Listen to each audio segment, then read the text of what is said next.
भारत में जनता के लिए दो सबसे बड़े ग्रंथ रामायण और महाभारत एक नजरिए से देखें तो केवल और केवल जॉइंट फैमिली प्रॉपर्टी डिस्प्यूट है। कल सुबह ब्रह्म मुहूर्त में महाभारत का ट्रेलर रिलीज होने वाला है और मैंने इसीलिए जो भी लेटेस्ट कांड चल रहे होंगे मैं उसका इस्तेमाल करूंगा एज एन एंकर, ताकि हम दोनों आपस में कोई ठोस 10-15 मिनट की ऐसी बात कर सकें जहाँ से आप कुछ सीख करके जा सकें, मैथमेटिकल फाइनेंशियल कॉन्सेप्ट जो कि आपको फाइनेंशियल लिटरेट बनाने में हेल्प करेगा। महाभारत और रामायण दोनों की शुरुआत प्रॉपर्टी डिस्प्यूट से होती है। अभी जब मूवी ये वाली रिलीज होगी तो सबसे ज़्यादा अटकलें हैं कि जो रामायण की शुरुआत होने वाली है वो शुरुआत होने वाली है कुबेर और रावण की लड़ाई से, और रावण और कुबेर की जो लड़ाई है वो प्रॉपर्टी डिस्प्यूट है कि लंका किसकी होगी। दोनों सौतेले भाई हैं। और वहीं जब आप अयोध्या में जाएंगे तो पता चलेगा कि वही कैकई और मंथरा वाला केस कि भैया प्रॉपर्टी किसको जाएगी, भरत को जाएगी कि राम को जाएगी। हाँ, मतलब कंट्रास्ट मिलेंगे आपको कि भाई रावण और कुबेर तो लड़ लड़ा करके ताकत का इस्तेमाल करते हैं, लेकिन फिर राम और भरत हैं तो भरत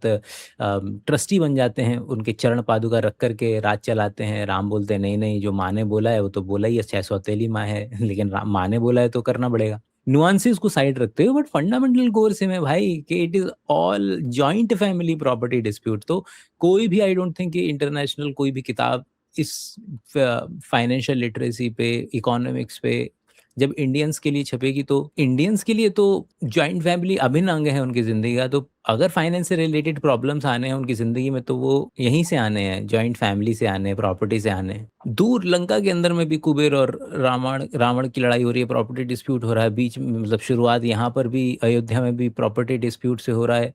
बीच रास्ते में अगर बाली और सुग्रीव मिल रहे हैं तो बाली और सुग्रीव का भी प्रॉपर्टी डिस्प्यूट चल रहा है, जिसमें जब बाली चला जाता है उसमें एक गुफा में राक्षस को मारने के लिए चिल्लाने की आवाज आती है, सुग्रीव को लगता है कि वो तो मार दिया, बाहर से वो पत्थर लगा देता है। बाली वापस आता है, सुग्रीव को पीटता है, बाहर एग्जाइल में भेज देता है और उसकी बीवी को भी रख लेता है। यहाँ पर मैं कंट्रोवर्शियल बातें नहीं बोलूंगा, यहाँ पे सारी की सारी फाइनेंस से रिलेटेड ही बातें होंगी। तो वाइफ और द्रौपदी वगैरह की बातें नहीं करेंगे हम यहाँ पे, ठीक है। किस बाली की सुग्रीव की वाइफ और द्रौपदी वगैरह के केस को हम हैंडल नहीं करेंगे वो बायुशाला के लिए रखते हैं। महाभारत की शुरुआत भी इसी पर्टिकुलर आइडिया से थी। भीष्म ने प्रतिज्ञा क्यों ली? भीष्म प्रतिज्ञा एग्जिस्ट ही क्यों करती है? क्योंकि भीष्म के पिताजी को एक महिला जो है पसंद आ गई थी, शांतनु को। लेकिन उस महिला ने बोला कि भाई, उस महिला के पिताजी बोले कि भाई मेरी बेटी को मैंने अगर ब्याह दिया तो फिर उसका बच्चा तो राज कर ही नहीं पाएगा। भीष्म तू है बड़ा बेटा, तू राज करेगा। तो भीष्म बोलता है मैं शादी ही नहीं करूंगा, बच्चा पैदा नहीं करूंगा, तो प्रॉपर्टी आपके बच्चे को ही जाएगी, मैं भीष्म प्रतिज्ञा लेता हूँ।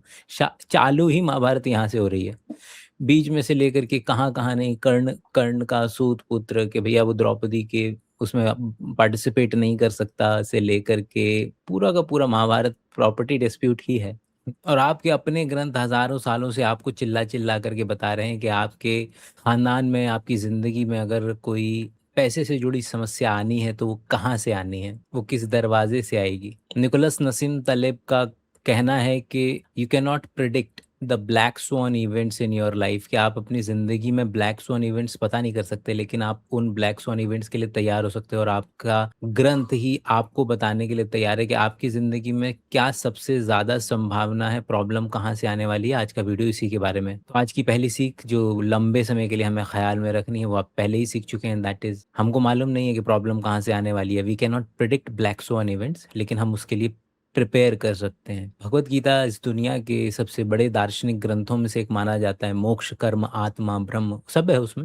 लेकिन उसकी पहली लाइन क्या कहती है? धृतराष्ट्र हैं जो एक अंधे पिता है, महल में बैठकर संजय से पूछते हैं कि धर्म क्षेत्रे कुरुक्षेत्रे समवेता युयुत्सवः माम कः, and this is most important, माम कः पांडवाच शैव किम कुरुवत संजय, कि मेरे माम कहा, मेरे वाले, ये मेरे वाले, ये उनके वाले। सबसे ज्यादा वकीलों के दफ्तरों में बोले जाने वाली लाइन। आप ही का खानदान, या तो चाचा ने पैसे वैसे लपेट लिए, जमीन हड़प लिया, तो ताऊ ने जो है दबा दिया। मॉडर्न में आ जाएं तो रामधारी सिंह दिनकर। सीधे कृष्ण कह रहे संधि के प्रस्ताव में भी आपके जमीन जायदाद पैसा, श्री कृष्ण जाते हैं संधि के लिए कि दे दो केवल 5 ग्राम रखो अपनी धरती तमाम, हम वहीं बैठ के खाएंगे, परिजन पे असीना उठाएंगे। दुर्योधन वह भी दे न सका, आशीष समाज की ले न सका।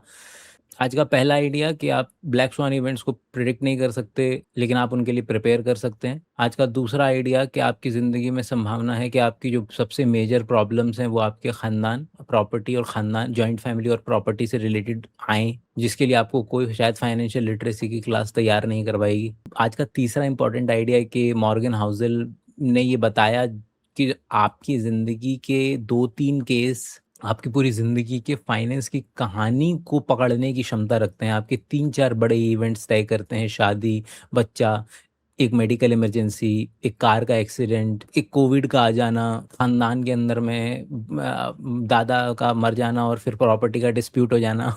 4 से 5 घटनाएँ ज़िंदगी की आपके जीवन के 60 सालों पर भारी पड़ने की क्षमता रखती हैं। तो ग्रंथ आपको बता रहे हैं कि जो प्रॉब्लम्स आने वाली हैं फाइनेंस से रिलेटेड, वो आपके परिवार से, रिश्तेदारी से और ज़मीन से। ज़मीन शब्द को हमें आज के कॉन्टेक्स्ट में 2026 में रीइंटरप्रेट करना पड़ेगा, क्योंकि आज की तारीख में उस टाइम पर प्रॉपर्टी को सहेज के रखने में सोना चांदी और जीरे हीरे जवाहरात और ज़मीन। आज के समय में आपके पास क्रिप्टो भी है, स्टॉक मार्केट भी है, क्या-क्या नहीं है, किस अलग-अलग तरीकों से, कि चाचा का फ्लैट भी है, फलाना-ढिकाना। तो लोग अपनी पूरी ज़िंदगी में जितना 1 लाख 2 लाख रुपए की नौकरी में कमा-कमा करके, नौकरी कर के बचा नहीं सकते, जितना कि उनको शायद अपने दादा की जो प्रॉपर्टी में से हिस्सा मिलने वाला था, वो उसको बेच कर के। तो ये बिल्कुल वैसा सही है जैसे कोई आपको बता दे कि देखो दोस्त, चोरी तो होने वाली है, लेकिन तारीख नहीं पता है। और साथ में अगर व्यक्ति ये बता दे कि जो पीछे वाला दरवाज़ा है ना, उससे आने वाले हैं चोर, लेकिन कब आएँगे पता नहीं। लेकिन अगर आप अब भी अगर आप अपने उस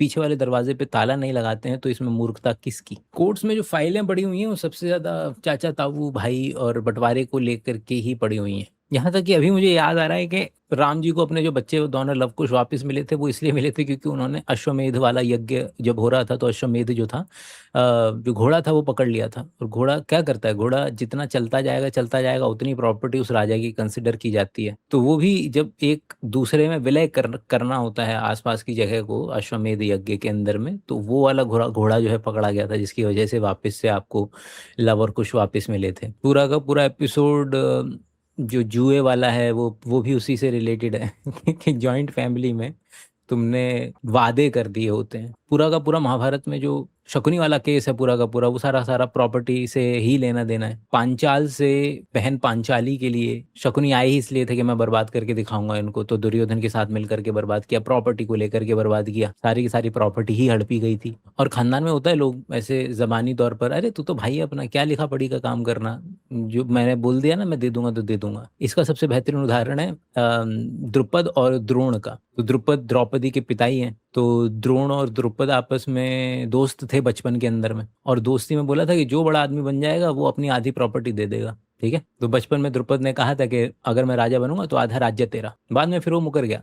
द्रोण ने अपने शिष्य तैयार किए, तो हमारे द्रोण आचार्य जो पुरस्कार है, तो द्रोण ने अपने शिष्यों से उत्तरी पांचाल छीन कर वो वादा जबरदस्ती वसूला था। क्यों? क्योंकि खानदान के अंदर में जब बातें होती हैं तो मुंह जबानी से बातें हो जाती हैं। प्रॉपर्टी पे इतने बढ़िया बढ़िया सवाल चलते हैं कि द्रौपदी ने पूछा कि भैया तुमने पहले क्या हारा, तुमने पहले खुद को हारा कि मुझे हारा? ये तो द्रौपदी पूछती हैं कि वो आदमी जो खुद गुलाम हो चुका है, वो किसी और को कैसे दांव पे लगा सकता है, क्योंकि वो खुद गुलाम है।